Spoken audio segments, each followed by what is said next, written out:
Now, if you remember from the previous lesson, we were trying to solve a we were trying to solve these parabolas for where they cross the x-axis, and we called that the solution.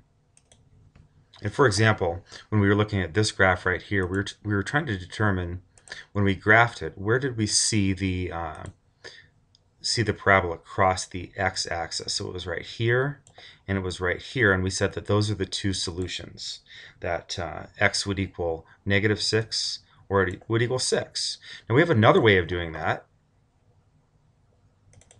and that is called the quadratic formula. This will be one that you get to know pretty well. So I'm actually going to write this two different ways. I'll be writing it on the note sheet you have, and then we'll also write it off to the side. And we may actually write it up here.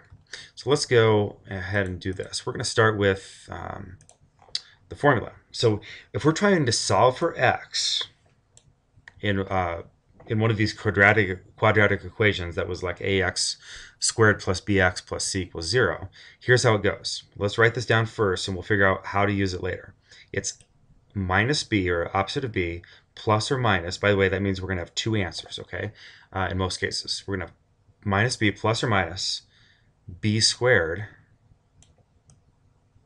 minus 4ac. Now that's all under a radical symbol. Okay, so that's important.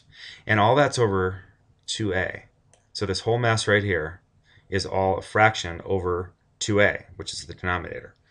And here's the deal. We have to know that a cannot be 0.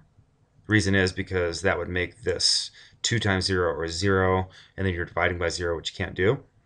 The other thing we have to know is that this thing under the square root symbol here, b squared minus 4ac, go ahead and write that down.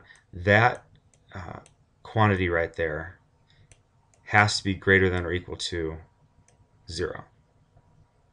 Otherwise, it becomes a negative number and you can't do the square root of it.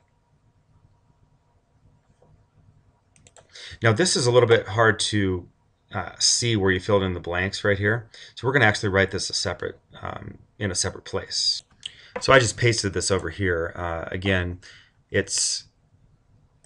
I know this is kind of complicated, but you do want to eventually, most people will memorize this, but you can always look back at your notes. It's minus b plus or minus the square root of b squared minus 4ac, and that whole thing is over 2a. So again, I'm recommending that you write this down in a separate place. Over here is just fine. It's a little hard to see it from this.